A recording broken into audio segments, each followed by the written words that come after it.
नमस्कार, मैं हूं निकिता और आप देख रहे हैं सत्यहिंदी.com। चलिए एक नजर डालते हैं अब तक की सुर्खियों पर। भारत जोड़ो यात्रा का आज 29वां दिन है और इस समय यात्रा कर्नाटक में है। दशहरा के चलते 4 से 5 अक्टूबर को यात्रा विश्राम पर थी और आज 6 अक्टूबर को यात्रा पांडवपुर तालुक से फिर से शुरू की गई। वहीं यात्रा का समापन नागमंगला तालुक में किया जाएगा। इसके साथ ही खबर है कि आज कांग्रेस प्रेसिडेंट सोनिया गांधी भी यात्रा में शामिल होंगी। अब तक यात्रा को केरल में अच्छा जन समर्थन मिला है, लेकिन कर्नाटक बीजेपी का गढ़ है, तो अब ऐसे में ये देखना काफी अहम होगा कि केरल की तरह ही क्या कर्नाटक में भी कांग्रेस अपनी छाप छोड़ने में कामयाब रहेगी। महाराष्ट्र के पूर्व मुख्यमंत्री उद्धव ठाकरे ने बुधवार को दशहरा रैली के दौरान पार्टी तोड़कर अपनी नई पार्टी बनाने वाले शिंदे गुट पर जमकर हमला बोला। ठाकरे ने कहा, जब मैं बीमार था तब कटप्पा साजिश रच रहा था। उसे लग रहा था कि अब ये खड़ा नहीं हो पाएगा, लेकिन शायद वो भूल गए कि मैं उद्धव बाला साहेब ठाकरे हूँ। उन्होंने बीजेपी पर भी हमला बोलते हुए कहा कि बीजेपी ने मेरी पीठ पर वार किया था, इसलिए उन्हें सबक सिखाने के लिए मैंने MBA ज्वाइन किया था। क्या मैंने गलत किया, आप बताओ। इसके साथ ही शिंदे पर तंज कसते हुए उद्धव ठाकरे ने कहा कि पुष्पा में डायलॉग है, झुकेगा नहीं साला, और ये जो एक बार झुकेगा वो उठेगा इच नहीं। उन्होंने शिवसेना तोड़कर बीजेपी से हाथ मिलाने वालों पर कड़ा प्रहार करते हुए कहा कि हाँ, इन्हें गद्दार ही कहूंगा। आपको जो मंत्री पद मिला है वो कुछ समय के लिए है, लेकिन आपके माथे पर जो गद्दारी का कलंक लगा है वो मिट नहीं सकता। आज यहाँ की भीड़ देखकर उनको चिंता हो रही है कि हमारा क्या होगा। शिवाजी पार्क पर आए एक भी व्यक्ति को पैसे देकर नहीं बुलाया गया है। यहाँ जो आए हैं वो एक निष्ठ हैं। ना जाने कितने जन्मों का मेरा भाग्य है कि आप सब साथ हैं और यही ठाकरे परिवार की कमाई है। बुधवार को विजयदशमी के अवसर पर महाराष्ट्र में शिवसेना के दोनों गुटों द्वारा दशहरा रैली का आयोजन किया गया, जहां एक तरफ शिंदे गुट ने BKC में रैली आयोजित की, तो वहीं ठाकरे गुट ने शिवाजी पार्क में रैली का आयोजन किया। और रैली को संबोधित करते हुए मुख्यमंत्री एकनाथ शिंदे ने उद्धव ठाकरे पर कड़ा हमला बोला। ठाकरे द्वारा गद्दार कहे जाने पर पलटवार करते हुए शिंदे ने कहा कि गद्दारी तो हुई, लेकिन अभी नहीं, 2019 में हुई थी।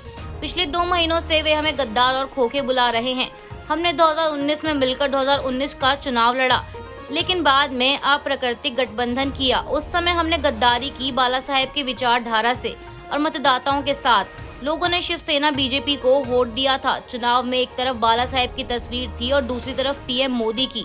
लोगों ने इस गठबंधन को वोट दिया और लोगों को उम्मीद थी कि यह गठबंधन सरकार बनाएगा। RSS के नागपुर स्थित मुख्यालय में विजयदशमी उत्सव पर आयोजित एक कार्यक्रम को संबोधित करते हुए RSS प्रमुख मोहन भागवत ने कहा कि भारत को जनसंख्या नीति तैयार करनी चाहिए और यह सभी समुदायों पर समान रूप से लागू होनी चाहिए। भागवत ने कहा कि जनसंख्या असंतुलन भौगोलिक सीमाओं में बदलाव का कारण बनती है। ऐसे में नई जनसंख्या नीति सब पर समान रूप से लागू हो और किसी को छूट नहीं मिलनी चाहिए। RSS प्रमुख मोहन भागवत की इस टिप्पणी का कटाक्ष करते हुए AIMIM चीफ असदुद्दीन ओवैसी ने ट्वीट कर कहा कि यदि हिंदू और मुसलमानों का एक ही DNA है तो असंतुलन कहाँ है। जनसंख्या नियंत्रण की कोई आवश्यकता नहीं है, क्योंकि हमने पहले ही प्रतिस्थापन दर हासिल कर ली है। चिंता एक बूढ़ी होती आबादी और बेरोजगार युवाओं को लेकर है, जो बुजुर्गों की सहायता नहीं कर सकते। मुसलमानों की प्रजनन दर में सबसे तेज गिरावट आई है। हरियाणा के यमुनानगर में बुधवार को रावण दहन के दौरान जलता हुआ पुतला वहां जमा हुए लोगों की भीड़ पर गिर गया। इस घटना का एक वीडियो सोशल मीडिया पर काफी वायरल हो रहा है।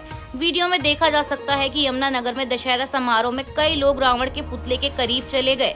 इसके बाद जलता हुआ पुतला पास खड़े लोगों पर गिर गया, जिससे मैदान में भगदड़ मच गई। वहीं पुलिस का कहना है कि घटना के दौरान कोई घायल नहीं हुआ है।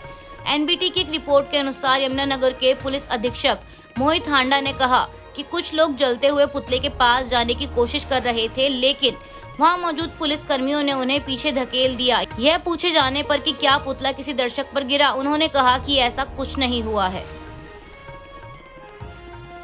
पश्चिम बंगाल के जलपाईगुड़ी में मां दुर्गा की मूर्ति विसर्जन के दौरान बड़ा हादसा होने की खबर सामने आई है।